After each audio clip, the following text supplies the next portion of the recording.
Pěkně vítám. Dneska máme 4. nebo 5. srpna. Já jsem se rozhodl, že už mě ten déšť nezastaví. Naopak, jdeme něco vysít, zasadit, přesadit, dosadit, zrotavátorovat. Jdeme prostě něco dělat. Mám tady brambory. Tohle byly sadbové brambory, které jsem normálně sázel. A ku podivu, nebo já si myslím, že ty brambory jsou použitelné klidně i teďkon. Můžete na to, jako zajímavě. Tak co udělám? Normálně, abych tomu dal nějakou fazónu.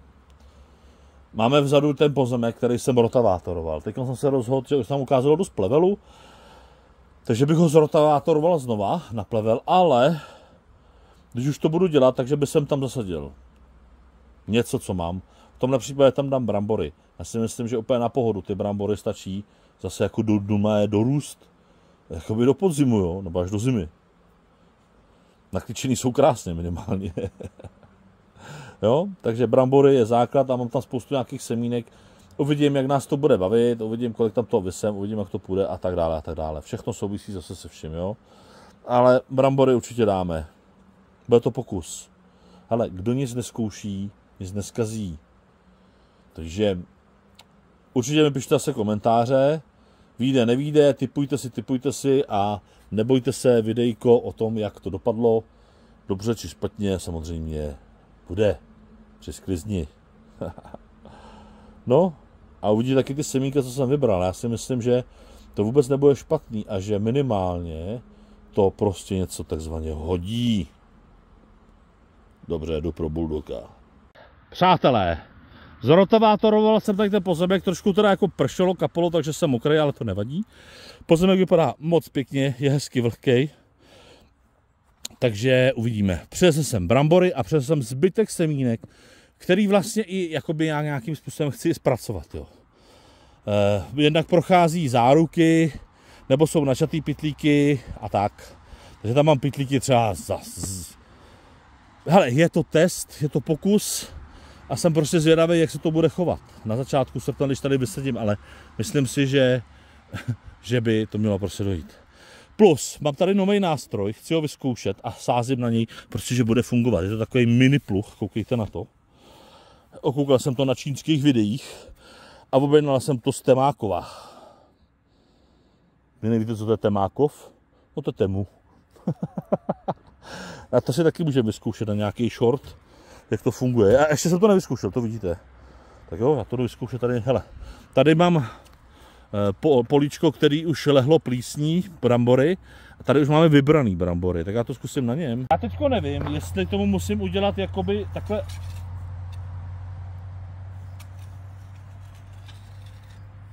Ty bláho. Přátelé, to funguje skvěle. Vidíte to?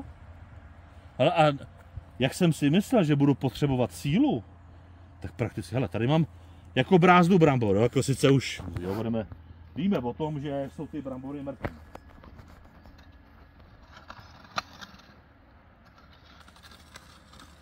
Ale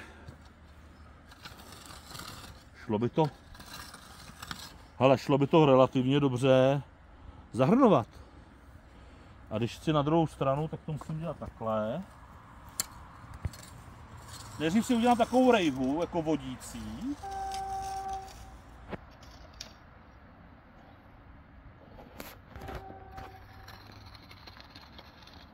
A potom trošku zaberu. Ale já to říkám furt. Ty Číňani prostě nejsou blbí. No. Funguje to nečekaně dobře. A přitom, helejte se, úplně jednoduchý to je. Úplně jednoduchoučký. Ani to není nikde naostřený, což jsem byl trošku překvapený, že to není naostřený, ale proč? Ta ostrost je vlastně tady důležitá. Dobroš, takže za mě dobrý. Já jsem tady zkoušel, myslím na Vejtahovi a mohli by se mě ty brambory potom uklidit. Ale určitě to funguje dobře, hlejte. První si nějakým způsobem naznačím tu rejhu a pak zajedu hloubš. Jo. Co? No nefunguje to skvěle. Já myslím, že jo. Dobroš, jdeme to otestovat v praxi. Otestovali jsme si teda tento nástroj, ale mám tady trošku novinku. Víte, přemýšlím na jednou věcí. A já myslím, že se to všimlo hodně lidí, když je někde prkno, tak pod prknem přece neroste plevel. Já nevím, jestli je to tak geniální, nebo jestli je to tak blbý. Ale co kdyby jsme mulčovali prknama? Ale já vím, že ty prkna zničím, že stěžknou, obalí se hlínou a tak dále. Ale chci prostě vyzkoušet to, že místo mulče bych prostě udělal prkna, tam nechal 2 cm třeba mezeru na to, aby vyrostlo to, co chci, a zase dám prkna. To znamená, že my nebudeme plejt.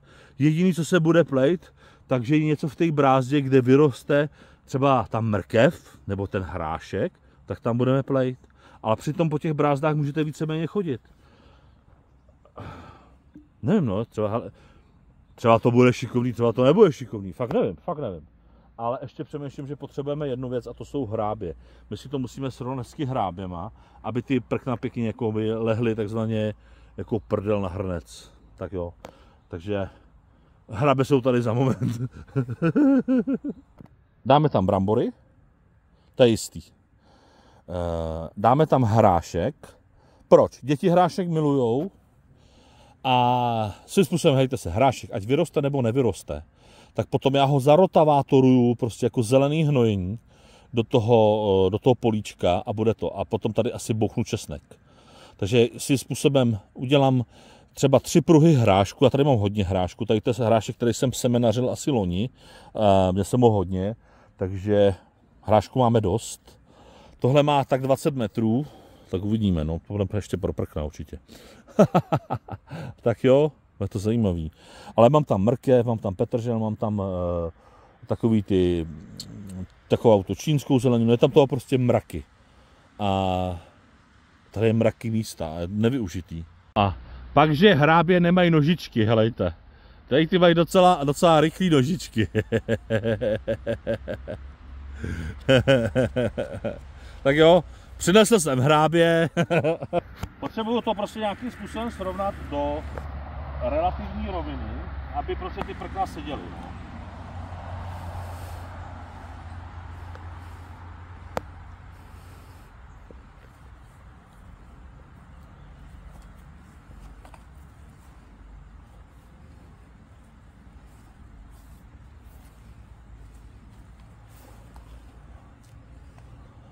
Takže tady dáme jako pokusný políčko. Ten plevel mi tam asi vadit prostě nebude, no. Uvidíme. Teď tady uděláme prostě hrachový pole. Tak my si dáme jedno prkno. Pak si dáme druhý prkno.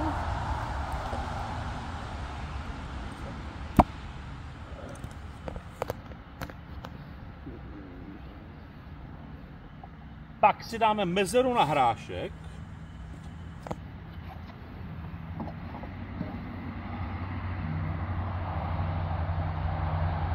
Takhle.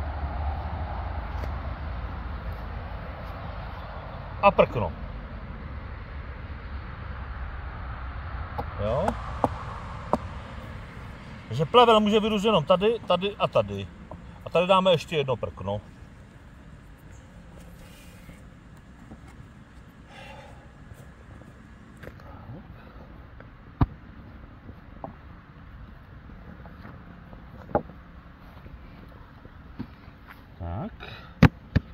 A zase prkno, teda mezeru na hrášek.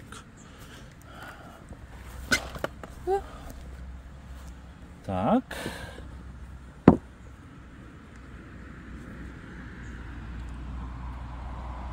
A prkno.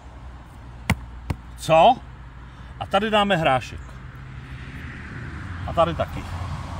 A musíme dojít pro dalších minimálně 5 prken jenom na hrášek. No bude spotřeba prken velká. A ty prkna si se tím zničí, jo? To je jasný. Došli jsme pro nějaký další prkna. Takže jakoby v té skvíře širší My dáme teď rostlinu, ta rostlina bude hrášek. Hrášek budu dávat 2 cm od sebe a vlastně, když to bude na těch prknech, tak by to jako nevadí, že to bude válet po zemi tím způsobem, tak tomu asi nebudu muset ani dělat opěru.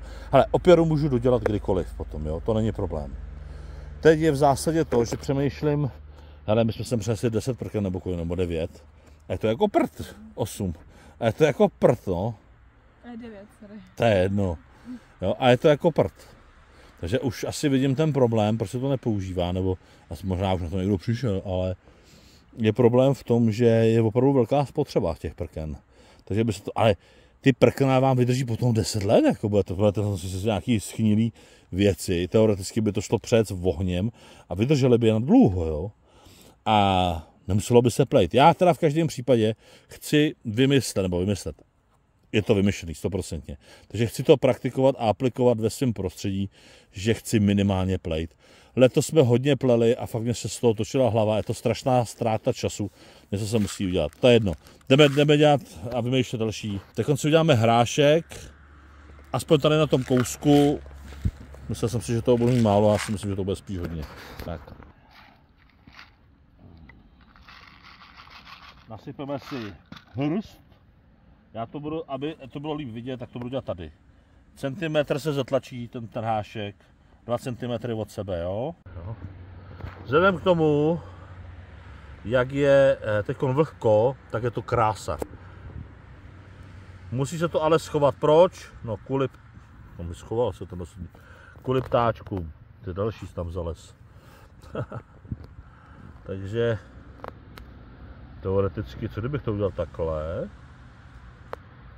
a potom to zasypal jenom lehce zemí.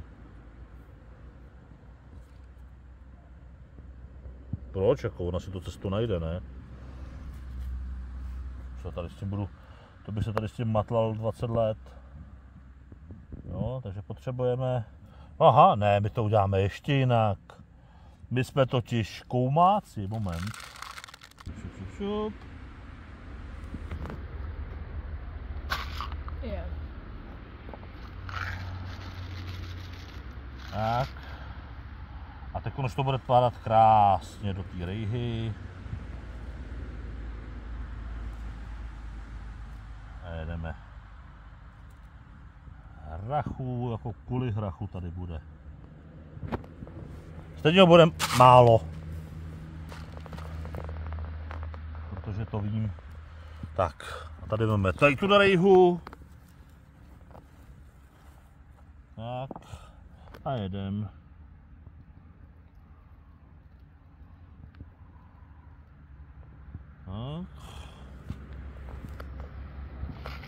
Vymýšlíme nové sadbové postupy.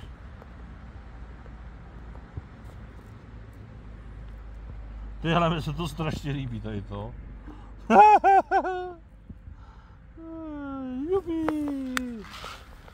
Tak jste to viděli. Teď už necháme mládí sázet, vysévat.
No to se nám to přišel kouknout.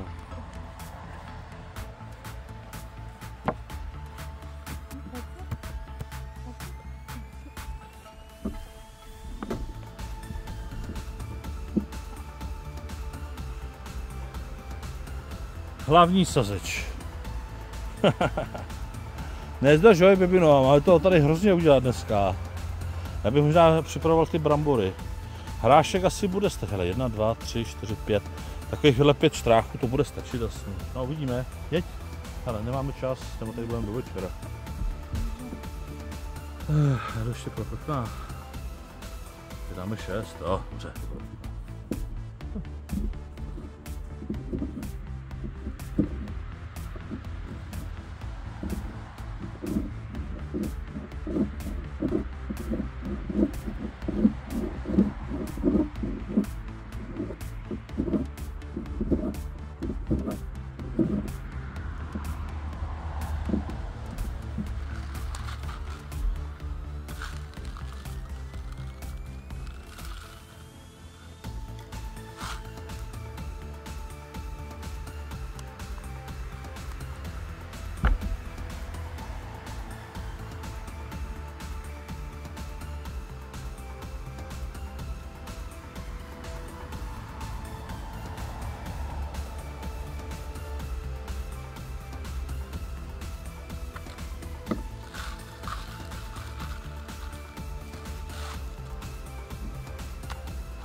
to ještě tady bude tohle.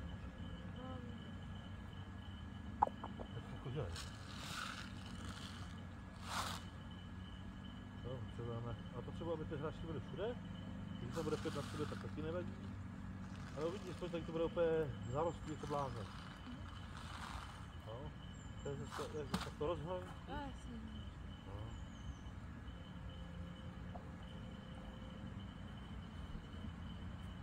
Ale co jsem si, že toho hráčku mám málo.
Hele, máme to tady krásně s rozestupama, vidíte to, tady je vidět, kdo to dělal a tady je vidět, kdo to dělal předtím.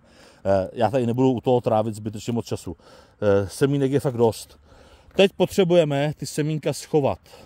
Z toho důvodu před ptákama. Jo? Jakmile by je viděl pták, tak by dokud by tady něco viděl, tak by neodlítl. A žral by. Takže musíme vzít kus země a takhle to posypat. Jenom lehce, nic nehňoucat, jo? Viděla si to? Tak já to jdu teda všechno sám udělat zase. No a takhle to tady budu dělat, až to udělám. Tady přesně názorně vidíte, že prostě opravdu mám zastání v rodině, že jsou taky doby, kdy já nic nedělám a jenom komanduju. Je to tak? No. Nebo to je výjimka? Co? Jo, takže prostě rodina opravdu pomáhá. Nedělám všechno sám. A nejvíc mi pomáhá ale Bibina. Dobroš, necháme tady zase mládí pracovat a já přemýšlím, kam dám ty brambory. Jo? Hejte se, vymyslet a rozmyslet, kam se co má dát, je taky důležité. To není jako, že člověk nic nedělá.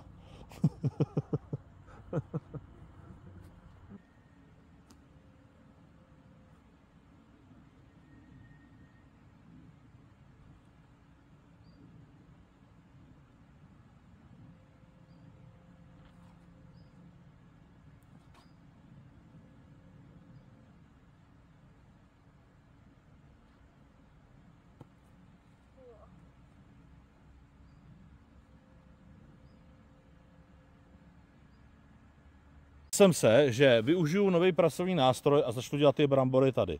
Ty prka mají asi 4 metry a myslím si, že to budou tak třeba 2 brázdy. Ale hele, říkám, zase berte v potaz to, nikdy jsem s tím nástrojem nedělal, takže ne, že se mi budete smát zase. Potřebuji nejdřív udělat trošku brázdu uvnitř. Takže takhle.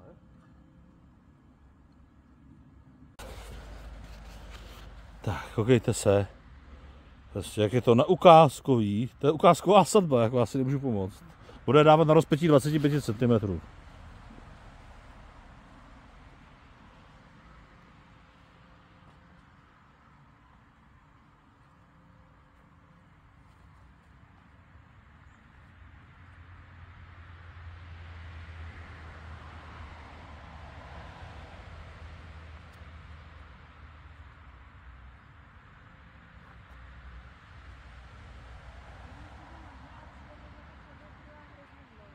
Cože? Jo, ale jo. To je ale.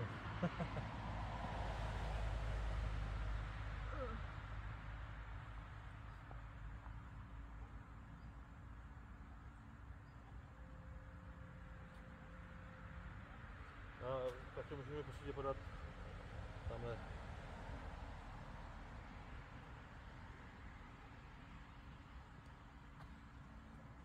Děkuju.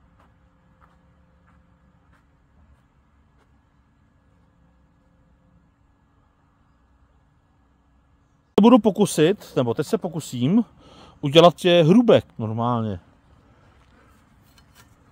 Počkej. Takže takhle.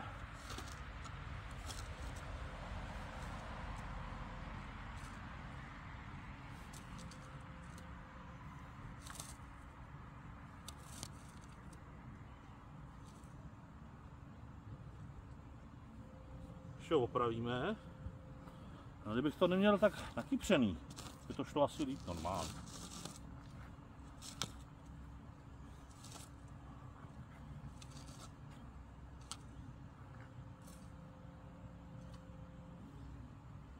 Tak. Terasky. Uděláme takhle.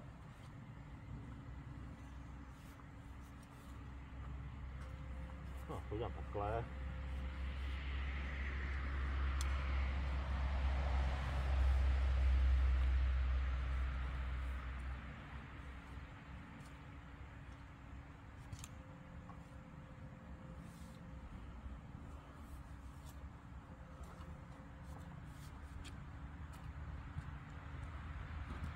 No je to i motika, hele.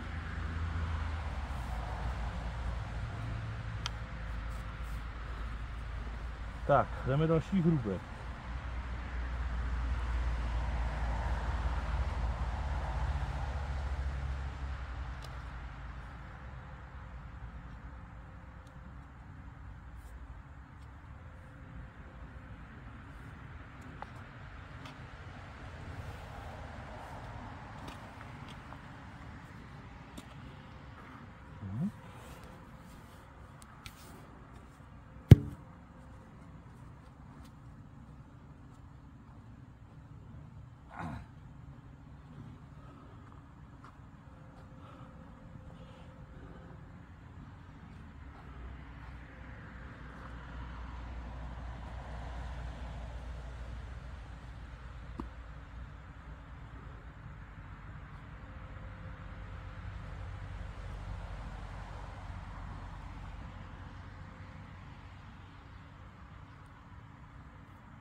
Tak jo, hodně dobrá bude.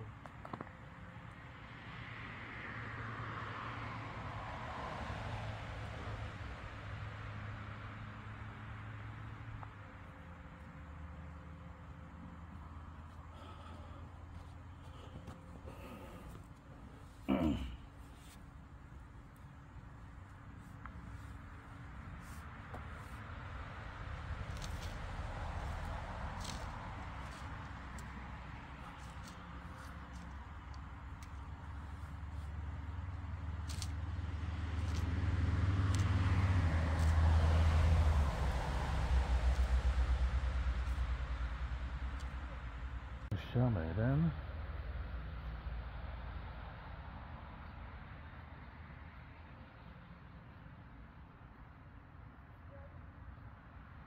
A tak to na vozík, jo?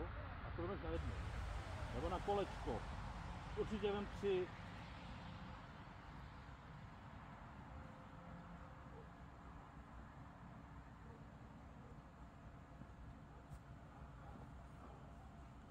Ty jo, jako když střelí, co?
rozhodl jsem se, že tenhle pruh až nahoru, protože toho hrášku máme hodně, tak tady ještě vysyju hrášek.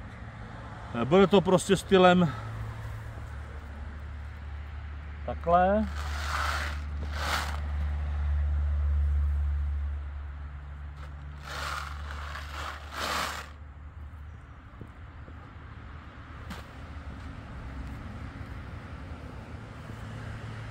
Jo. A teď se to musí zapravit do půdy, z toho důvodu, jak jsem říkal, kvůli ptákům. Jinak by to ptáci prostě vyhrabali. Takže stačí jenom také jednoduše, aby ty semínka nebyly vidět.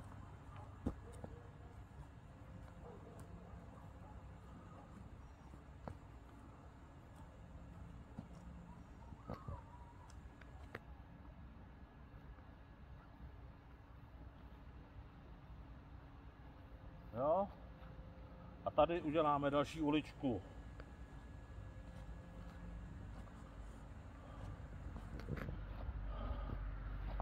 A to samý. Hrášek rozesít.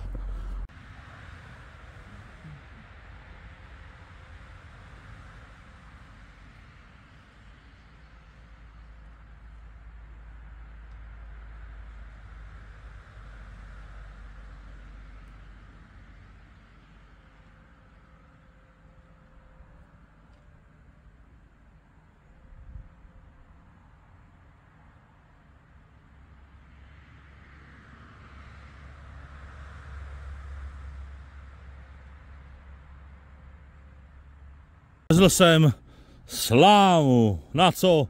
Na mulč, abych tady nemusel ty brambory okupávat. Máš ještě hrášek? Když tak tam ještě je, jestli by někde, jakože tam toho je málo, si myslíš? No tak to zaprav to, hezky. Bude herechu. Ty bláho. Dobroš, takže já jdu teď pro změnu ty brambory zamulčovat.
Zasázeli jsme hrášek novým stylem.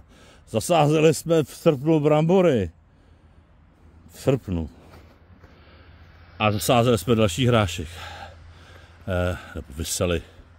Víte, no, jako semínka jsou vidět, to je špatně. Musíš je schovat.